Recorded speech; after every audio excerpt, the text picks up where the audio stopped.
Did you apply for an exchange program? Yes. Do you willingly agree to the publication of this video? Yes. Introduce yourself. Artyom Kostenko, born February 17, 1996. Where are you from? Vladimirovka, Donetsk region. Was the settlement not occupied? No. Why were you convicted? For participating in a terrorist organization and threatening state sovereignty. What really happened? What was it? I participated in the armed conflict on the side of the Donetsk People's Republic. And why were you involved in this conflict? Well, I was young, so I went, and a lot of other guys did too. But you weren't under occupation. No, but I've been a supporter of this movement. Did you leave the unoccupied part of Ukraine to join the movement in the occupied territories? Yes. Oh, sir, but I can't remember. 258, 110, 260, and 111. What is 111 for? Promotion of the Russian world and society. Where and how? Facebook. What did you write? You might speak about the Russian movement. So, you're some sort of proponent of the Slavic idea, something like that, probably, maybe. What do you think, in terms of percentage? Are there more Slavs in Ukraine or in Russia? Indeed. We are all Slavs, both Ukrainians and Russians. Are Buryats Slavic? Well, no. Are Tuvinians Slavic? No. Are Dagestanis Slavs? No. Are Bashkirs Slavic? What's the point of asking questions like that? I asked you which country has more Slavs, Ukraine or Russia, but we are referring to Russia now, not the Buryats and so on. I may surprise you now, but they all reside in Russia. Meaning, out of 100 million, 40 million are not Slavs, correct? Let's say. In Ukraine, these minority groups are much smaller. It's almost entirely composed of Slavs, you know? I'm trying to understand. If you support the Slavs, why do you have to fight for Russia? Well, because I am a supporter of this policy. What kind of politics? I support communism and similar ideologies. So, are you a communist? Probably. Since when? Since birth. Were you born with a hammer and sickle or something? I was raised this way. And what is the fundamental concept of communism? Everyone was considered equal. Indeed, everything was done for the benefit of the people. Everyone had jobs and all necessary living conditions.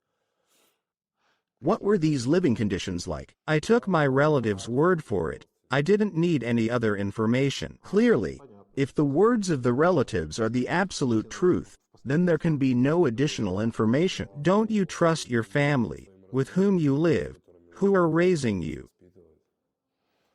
No. Why? You can trust your relatives. You can verify something, discover something for yourself.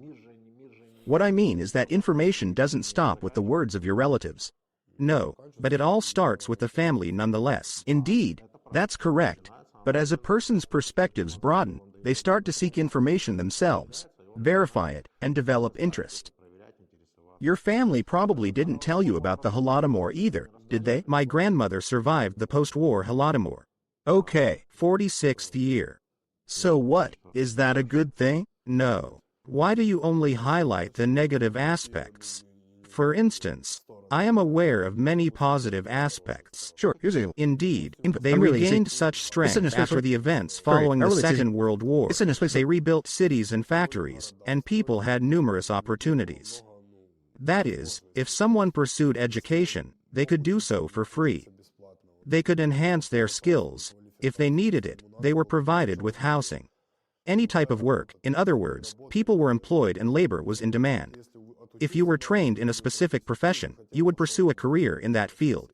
All medication was provided free of charge to the people, and they received treatment. Everything was available. People were honest and sincere. In fact, almost no one from the older generation opposed the Soviet regime, quite the contrary. They've lived there. They at least have some idea of it. Yes, I'm referring to the Holodomor of 1932. I assume, well, I have a personal theory about why it was done. What do you mean? Why did the Holodomor occur? Do you understand that it was synthetic? Certainly. Why so? Thus, when German troops entered Ukrainian territory, there would be nothing left for them to consume, and so forth. In 32? At that point, they had already started to build up their military and so forth.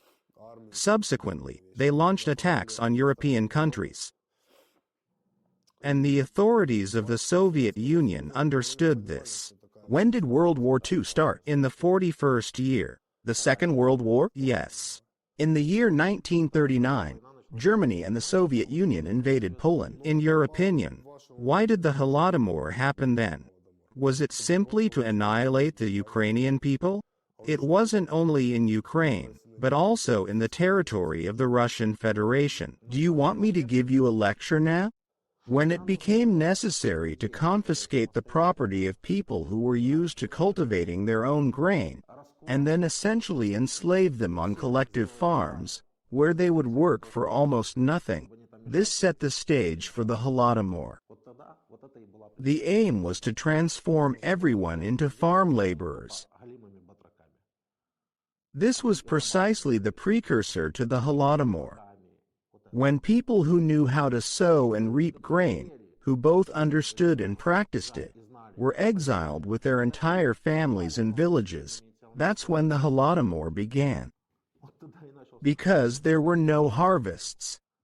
I see. The concept of the Holodomor represents a futile attempt at totalitarian control, where human lives were completely disregarded. As for the availability of free medicine and such, all of this is now absent in Russia. The Soviet Union was associated with communism. However, there is no communism in Russia today. In fact, there is nothing remotely similar to it at all. This is probably the most repugnant form of capitalism you can imagine. I lived there and felt fine. Is something wrong here? Well, at least according to my relatives, no, it's not normal here. My grandmother called me from Ukraine and cried about how terrible the situation is. She can't even afford to pay for utilities with her pension. Just like that, the woman had worked in the factory for 40 years. Tell me, did senior citizens of retirement age from Donetsk go to Ukraine to collect their pensions? Yes. They received 2 pensions, both from Donetsk and Ukraine. Apparently, their pensions were not sufficient either? Apparently, people are simply driven by greed and took what they could. Can you tell me, in which year did you join the fight for the so-called Donetsk People's Republic? What year was that? In the 15th year. Where and for how long did you engage in combat?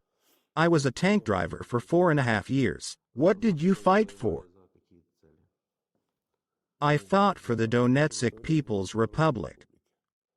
To be independent? Sure. Absolute independence, or under Russia, or with Russia. How? Yes, indeed, independence. To be honest, even as a part of Ukraine.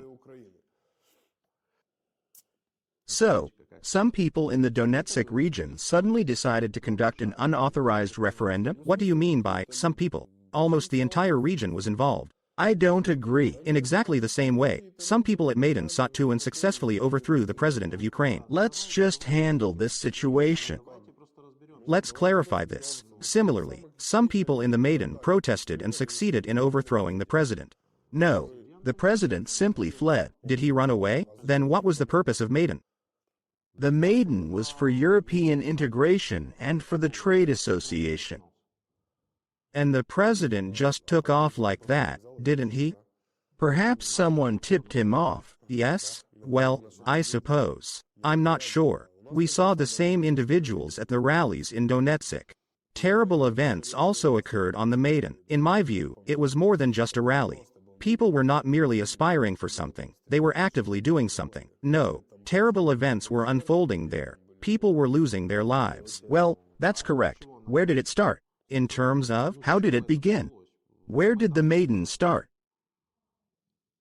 Terrible events, deaths. I ask you, how did the Maidan begin? How did it start? I I don't understand this question. How did the Maidan start? My goodness, what's there to understand? People held a peaceful protest near the steel. Then the police arrived, cordoned them off, and began assaulting them. 5 well-equipped and armed policemen, wearing helmets, attacked a student.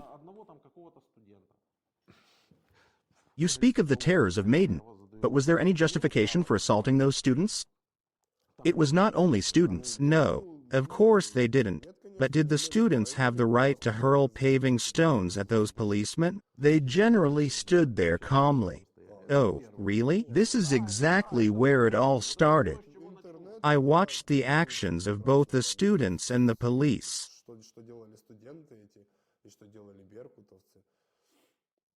They attacked. I'm speaking to you about the very onset of the Maidan. Nobody was throwing anything at anyone. These students and other individuals peacefully gathered under this steel and stood there. Nobody was throwing anything at anyone. With such a perspective, it's understandable that you might assume Ukraine began shelling without any cause. However, I assure you that's not the case. Firstly, an illegal referendum was initiated, even though such matters are only decided via an all-Ukrainian referendum, particularly those concerning territorial integrity. Secondly, the Russian military entered with Russian equipment, which, according to you, you received there. Consequently, the war effectively started. And you chose to fight for the other side because you believed that Ukraine was in the wrong in this situation. Yes. So, the military equipment of a neighboring country enters our territory, but we are the ones at fault. Maybe. What is our mistake? Honestly, you're exacerbating this situation, making me appear wrong all the time. I witnessed firsthand what was happening. I'm not blaming you. I'm just asking. If you had witnessed firsthand what was happening in Donetsk at that time, you would likely choose my side as well. Well, what was happening in Donetsk at that time? The war was underway. Civilians were falling victim. It wasn't just military positions being targeted. Did you witness the pro-Ukrainian demonstrations in Donetsk, where people emerged with flags, expressing their indifference towards your referendum? No. I witnessed it. I wasn't physically present, but everything was recorded. Indeed, these individuals were assaulted by people who were transported from Russia on buses. The police similarly dispersed the crowd at Maidan. Yes, but it happened in Ukraine. Nobody from Russia went there. And no one from America went there to break up any gatherings or distribute weapons to anyone. This was all our internal conflict until Russia intervened, which you supported. I've seen people resolve internal conflicts with weapons. In the end, that's how it was decided. Well, you saw how we in Donetsk were stationed at checkpoints with a single poor-quality rifle for 14 people, while columns of tanks and armored vehicles were advancing towards us. Is that normal? What was that all about? Why were you standing there? Because we held the rallies. But why? Why were there rallies in Maidan? Because people desired it.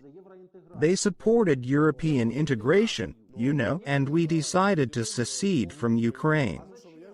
I didn't want to go to Europe. What is it about Europe that you dislike so much? You didn't want to join it. Because, personally, I am in favor of reuniting in the same way as before, into one large Soviet Union. You stated that you support the independence of the Donetsk Republic. Does that make sense? Soviet Union or Republic? You're picking on me.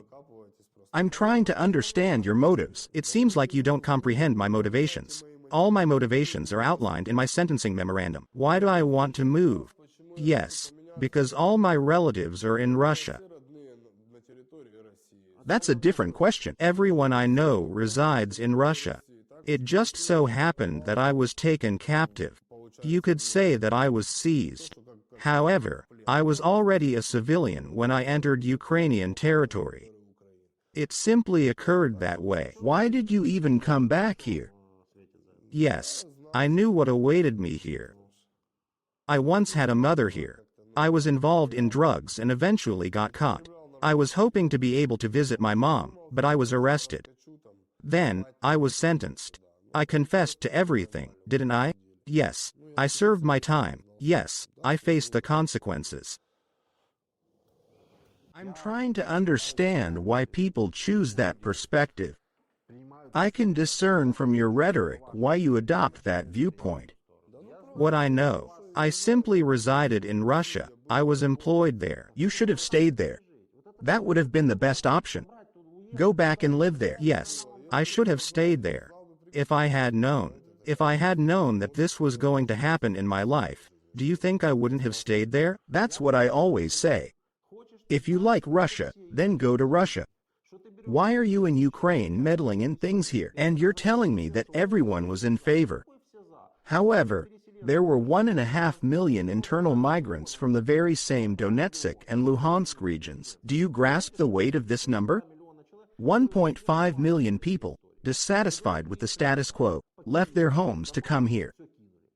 They gave up everything just to flee from this Russia, because not everyone adores it as much as you.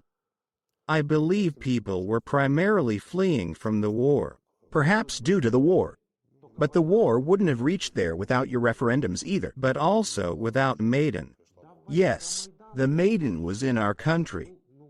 We also had a president in our country. Am I responsible for his escape? And whose fault is that? I'm not sure. Perhaps it's my fault. It's probably the fault of the people who orchestrated this whole thing. He didn't simply run away. No, not just like that. Nevertheless, we lived normally under Yanukovych's rule. And we would have lived normally after Yanukovych. During Yushchenko's tenure, if you recall, the so-called Orange Revolution took place. When Yushchenko was in power, we lived normally, without any referendums being held. Then Yanukovych came into power, and we continued to live normally. And then, someone else would become president. It's getting worse and worse. It's your imagination. Come on. Look around you. Why so? This needs to be objective. Just talk to regular people. Am I unusual? Well, I don't know, but everyone tells me. Everyone I interact with, both in prison and in freedom. They ask me, how was your life before? Is it better now? Not considering this war, in 2021 or during Yanukovych's time. And what would they answer you? The issue is that the war began after Yanukovych. You took part in this war, and you lost a kidney because of it. Do you question that? The economic condition in Ukraine has deteriorated due to interference from Russia and issues within some regions. This has definitely affected the economy. Remember when we had industries? Ever played Monopoly? Yes, we had plants, mines, factories, and then they disappeared. Will this impact your situation or not? So, what are you comparing? I guess so. How can this war be ended? If we're discussing general matters rather than your specific situation. Well, I'm not sure how to resolve this peacefully. It appears to me that both sides have already reached such an extreme. A point of no return, so to speak. One party, it appears to me, will not cease these actions until it attains specific objectives. This is because resources have been expended and people's lives have been squandered. The same applies to the opposing side. People won't surrender in the face of what has already transpired. After the fatalities and events of such nature. No, Ukraine will not surrender its territories. There is no logic in that. Can you explain the objectives of Russia to me? Most likely, the primary goal is to reclaim the territories of Donetsk and Luhansk. What do Zaporozhye and Kherson have to do with this in that case? Well, that's not my policy anymore. Dealing with people like you, it's always the same story. Attempting to justify. Perhaps to secure Crimea in some manner. Great, great. Yes, it's logical. Crimea. They need to capture Zaporizhia and Kherson to secure Crimea, correct? Then probably Dnipro and Kharkiv, correct? To secure Zaporizhia and Kherson, correct? Will it ever end? Question. Why don't other countries follow suit? Because you sided with those who kill senselessly. They just murder. And isn't that the case here? No. What did they do? Before a foreign nation arrived, we had nothing, no problems. I want you to grasp this at least. Until Russia came here, there were no murders, no issues. Can you provide an example? People were killed during these protests. Similarly, Ukraine bombarded peaceful cities. What protests? In Odessa? Pro-Russian militants armed with clubs, pistols, and automatic rifles appeared there. I don't know how they got there, I'm not sure. But there were locals from Odessa among them. I didn't say they were from Russia. No, they simply took Russian flags, firearms, clubs, chains, and went to establish their own law and order in Odessa, Ukraine. I've spoken with many Odessites who have participated in the war. So, those Odessans were also from the other side, you see? And I battled with other Odessites. That's correct. They defected to Russia. Yeah. There exists a country with its own set of laws. You cannot take the flag of Russia or any other nation in this country and proclaim, we want to join, secede, or whatever. Such actions are not permitted. People didn't initiate this themselves. Of course, all of this was instigated by Russia. You were neither here nor there. And to make claims, say, based on some videos, yes, but if I open the Constitution of Ukraine, you will see what you can and cannot do. I see. However, the police actions on the Maidan were also unlawful. This is what triggered everything. I can't comprehend why they acted this way. The students were protesting peacefully. Why was it necessary to charge at them under the gaze of dozens of cameras and beat them with batons? Apparently, they were following orders. The person who issued this order is of great interest. Oddly enough, no one seems to be discussing it. Therefore, it remains unclear. It's evident that Yanukovych himself could not have given this order, simply because he is Yanukovych. Yanukovych? After all, Yanukovych didn't make any decisions. And it's doubtful that he could have issued such an order. Is someone making decisions now? Of course. The country naturally has a supreme commander-in-chief. If the authorities hadn't made decisions, you probably still believe that if Russia wanted to, it could have taken over Ukraine in 2 days, right? I have my own thoughts, much more troubling than what you're telling me. Interesting. I don't want to talk on camera. It's a pity. It would have been intriguing to listen to it. However, I'm not forcing it. You could simply request that country to remove you from here.